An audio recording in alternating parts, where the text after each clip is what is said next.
That one. I'm not an hungry. Right, part 2. Right, so we've done Ben Nevis to Scafell. We've summited. Well, we're speaking collectively. Yeah, we're not. It wasn't us at all, was it? So Hannah. I'd like to say we. Yeah, it felt like it, didn't it? I took one for the team. It felt like it because the reason this is him. broken into 2 is because you got to Scafell Summit. Yeah. And we were watching the dot. And then we started communicating because we couldn't communicate with you because you came off the summit and your tracker went from moving to bed mode. And it was all right for a bit because Hannah said it might be just taking some photographs. Yeah, having a bit of a... And then it was like, are you going to rest there for that long? 45 minutes. Yeah, and then you... And then Is you he actually asleep? Yeah, and then we started getting a little bit twitchy thinking, well, the clock's still ticking.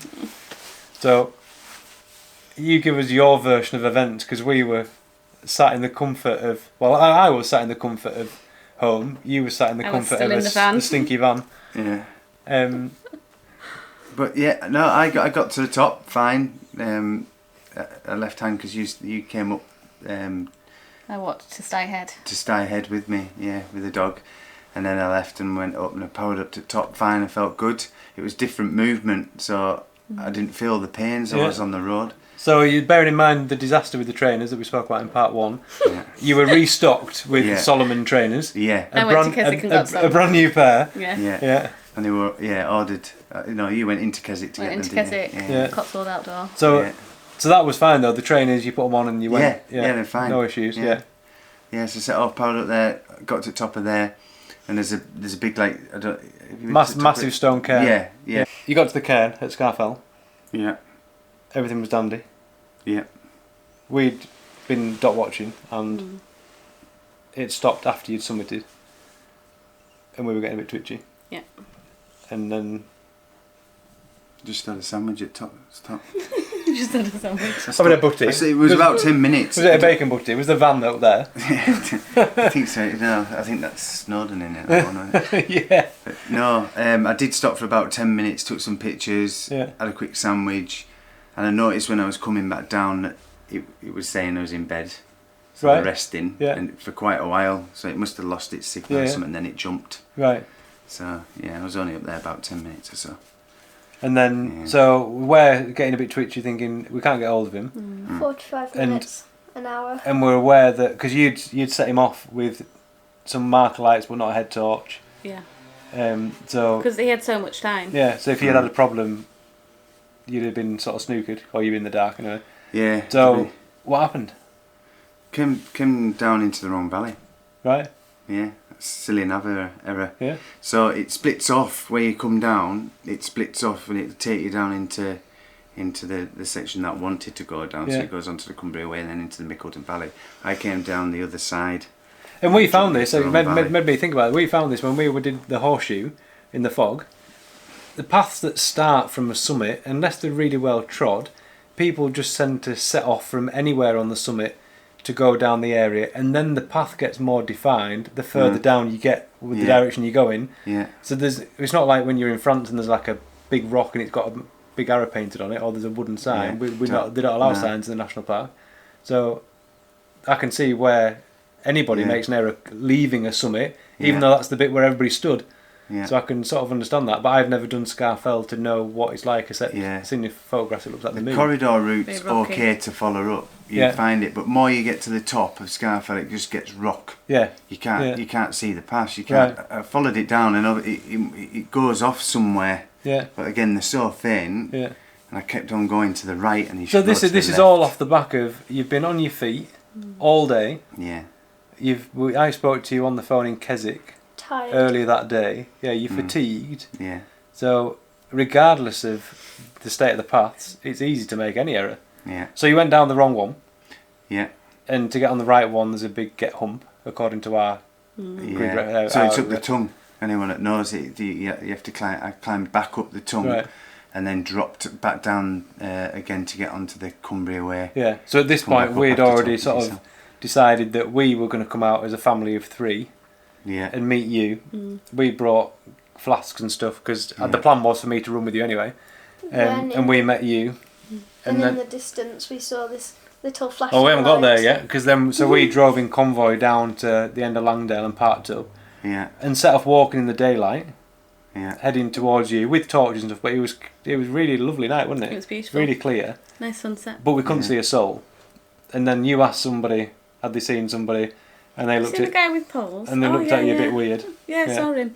I said, all right. Do you have a cap on? Oh, no, there's loads of people with poles. I was like, oh, thanks. Yeah, everyone has them now, Everyone's got some. Yeah. And then this young man with his youthful eyes saw some dots. So you'd made your way down the trail to join the Cumbria Way. Yeah. And we're heading down the Mickeldon bit towards us with your flashing lights on. Yeah. And like a little side marker on your head. Yeah. And we'll add the clip in now, but this is what happened when we saw you. And it was a bit green. It was a bit grainy because it was getting dark. And as we walked back as a group back to the main road, which was the planned route, it just got darker and darker and darker. Which I think is probably why we were getting twitchy, because if something had happened to you up there, you'd have been getting chilly, wasn't it? It was, yeah. Getting chilly. And at that point, we saw you, and you said something like, "Oh, it's the two-peak run again, or the two-peak challenge again." The two-peak challenge. And we knew that he's trying to call time on it, but we also knew we couldn't agree with you because actually, you just need to get moving, which is I think what we did. We just didn't say out, did we? Oh, just bash on. Just have a little freshen up in the van. Bit of food. And get back out. Well, it didn't cross my mind to stop at that point. When I'd got that, what I was thinking is that's definitely Anne's time gone now. Yeah. But it must have I been always thought, even if I was a bit behind on that last day, I would keep going and not sleep and try and really go for it. But I knew that error. That was it. It was gone. But it knocked your confidence. But it didn't mean it was still unachievable. It's just that time. Because then I thought, well, let's just go for this next one. So I wasn't thinking in any way, I'm just gonna quit or stop. I just needed that time, obviously, when I got back to the van to rethink and get my head round. And also bearing in mind, you were then going from trail, which is what you trained for, and what you've been used to. Yeah. But your body's taking a pounding from all the road miles, and then we were back onto the road. Yeah. And that was quite interesting because you said to me it's going to take a little bit of time to get warmed up. Yeah. And I was thinking, God, he's moving pretty badly here. Thinking that maybe he's just stiff. I don't know how it feels after running nearly 300 miles. Yeah. Well, it always was. I don't know if you can remember how when I set off each day, I'd look like... Yeah, I'd be like, come on. A cripple. I can imagine it's like being bent over doing something, and when you stand up, you have to sort of straighten yourself. You must yourself just get up. warmed up again. The aches and pains, they disappear. And you just get on, and then when you stop again, you have to go through that process each time. Whenever I left you, you looked like a cripple, and then later on in the day, I was always so surprised that you were running because it just looked like you were just going to have to walk all day because you were so. Because the Carlisle section, I don't know what happened. I see. I don't know. It's something like someone give me something. I was just like straight to Carlisle. I had a good section. There was ups and downs in it all. Yeah. Sometimes I was feeling, not up for it, and that's the reality of it, of running distance. But so we'd gone from Dungeon Gill then, so the next leg was, so you wanted to finish at Windermere that day. Yeah.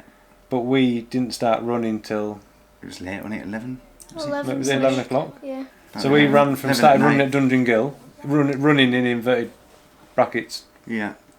Run walk. Yeah. Run walk, Yeah.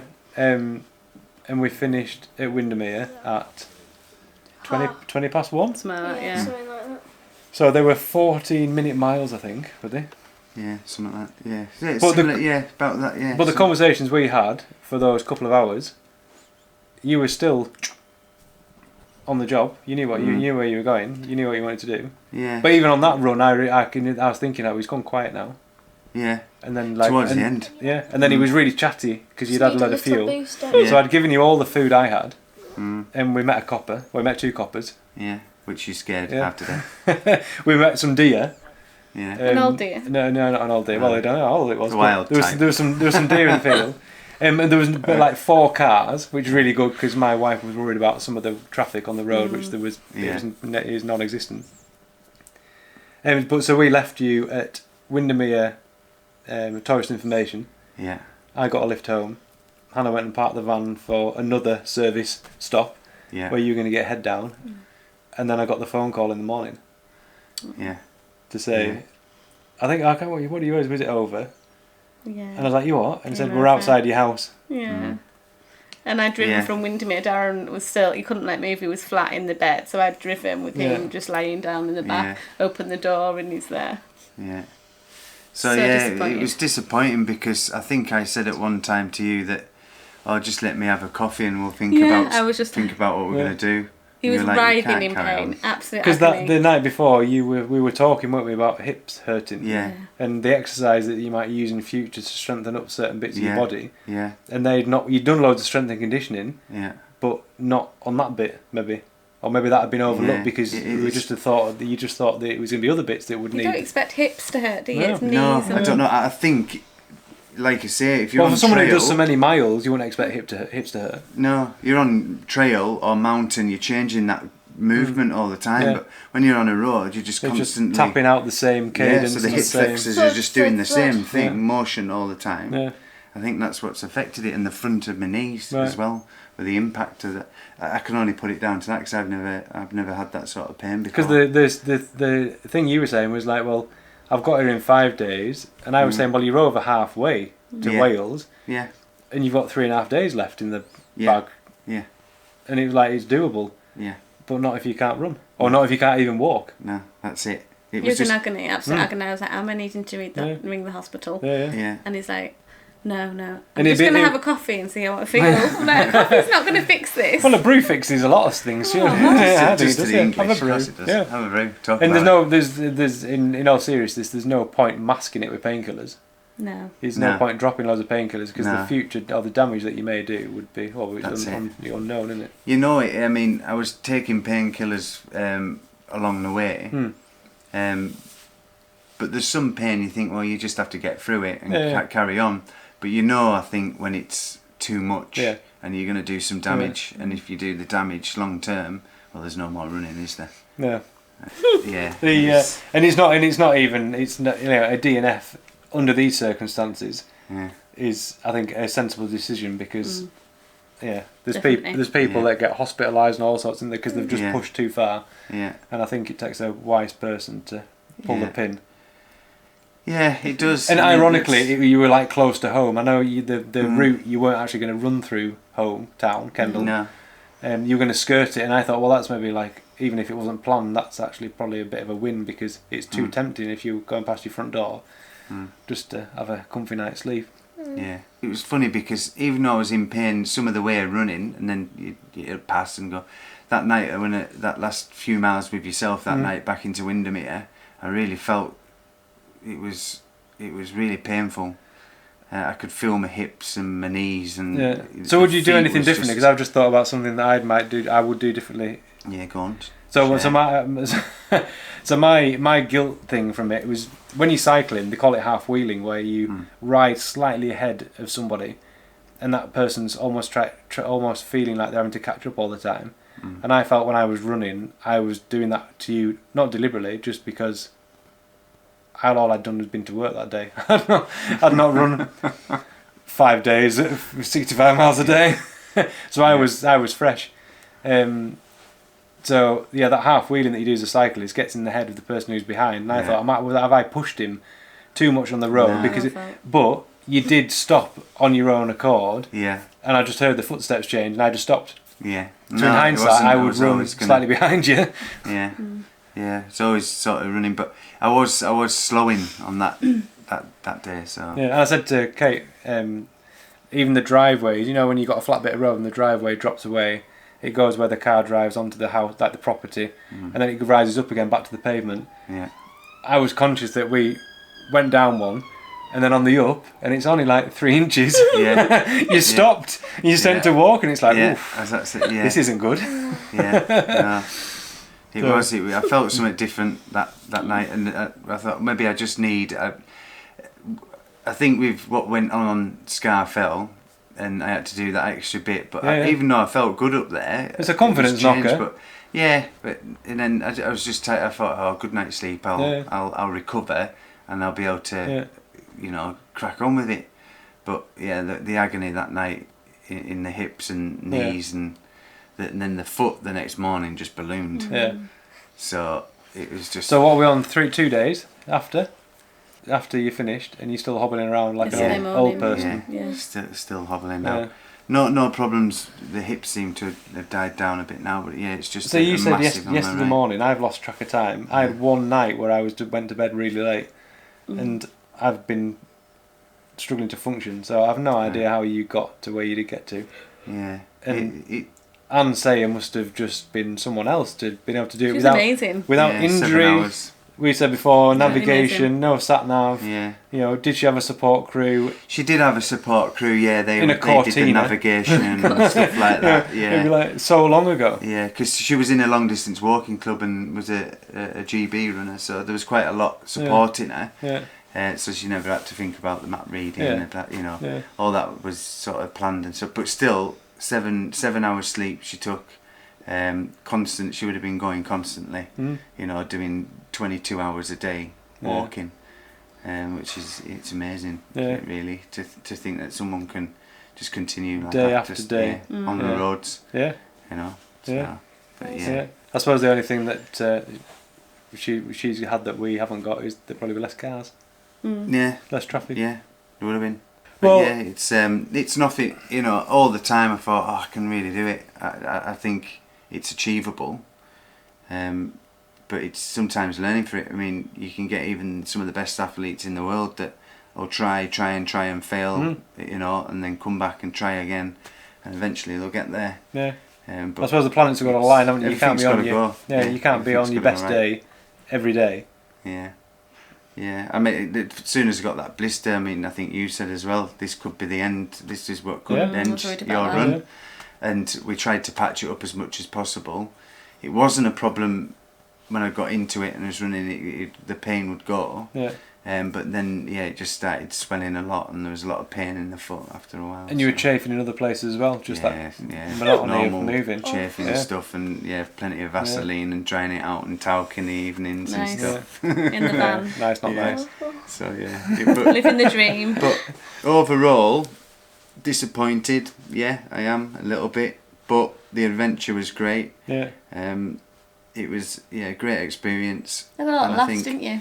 Yeah, we had a lot of laughs. There's a lot of and I achieved, for me, something that's pretty. Not a lot of people could put their hands up and say I've done that sort of thing. So I'd spoken to a few people and telling them what you were doing. It's like, what? Yeah. It's like you almost have to say it again with a little bit more detail, and they've still got this screwed up face thing. Like what? Yeah. So it is remarkable, isn't it? It really is. Yeah, and I enjoyed it, and that's what I enjoy running. You've got to remember that as well. Even if you can say, you fail at something, but actually you're achieving something. Because if the end would have been for me to run from Fort William back to home, tick. It would have been a tick box. But unfortunately, it wasn't. But for me, there's a lot of tick boxes in other places for it as well. So. And I enjoyed it. I loved it. So well done. It's an achievement. The one big question though: are you going to try again? Don't ask that question. Don't ask that question. No. Too soon. Yeah, it is. So this is second time, is it? Yeah. So this is second time. I got a little bit further this time, but last time was a problem that. The whole thing just swelled up all my did it faster this time as well, didn't you? But I was and last time was 10 days I think I had to do it, but I still right now I know I could have got that. I could have if everything had gone to plan, I could have probably knocked quite a bit of time off that. Maybe not Anne's, but definitely off the other one. I would have had time to do it. Regardless of the comedy side of it, never say never. No. But not for a while because you've got sore feet. And you've got the Cumbria Way coming up. Yeah, Cumbria Way. Will you be fit for the Cumbria Way? A couple of weeks. I think I'll be healed by then. Couple of weeks? Yeah. I'll be healed by then. I'm keen to get going, but my foot's not letting me at the moment. Take your time. Yeah. Right. Well done. Congratulations on what you did achieve. Yeah. We know you're not disheartened by the fact that you didn't actually complete what you set out to achieve. Yeah. But you've taken a lot from it. And it's certainly been entertaining and exciting for us because I don't know anybody else that's run from Scotland to Cumbria. No. So. But I'd just like to, if I could, just finish off by saying thank you to everyone that supported, the followers I've had, and all the nice messages that I didn't get to answer them all because I was running. and all the people like yourselves, the family that came out and supported it as well, and the support from the different like Sigg and the bottles and stuff so of like course that. there's all that. So you had nutrition sent by a firm. Yeah, some mountain fuel. And a chap from Sigg who they make bottles. Yeah. He was going to support you on like the last third. Yeah, that's right. So all that was all lined up as well. So there's a lot of there's other a lot of people that yeah. went out the way to help us. Yeah. A good friend of mine, Mark Harding, came out as well. Yeah. To support us, brought us loads of food. All so that through was the night, really it's been feeding you. And just coffee. All the nice messages people had put. I didn't realise it. It was actually just as we were coming out to Scotland, I thought I'll actually read some of these. Yeah. And the message it just perked me right up. Yeah. But again, that's an admin thing, isn't it? It's like it's taking energy and time to do that. So I can understand why you didn't look. But I just want to thank everyone for everything that they did to support us. And of course, you got to see your lovely wife every time you needed her. And that was my last thing. Absolute brilliant effort. That I couldn't have done it without you. No. I couldn't have done it without you at all. Because every time I come to that van, things were ready. She was there, feet up, iced, food, everything was.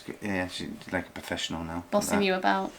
No, it was. It flowed, didn't it? It went well, and that kept me going. And every time I got out of the van, I felt like a new person.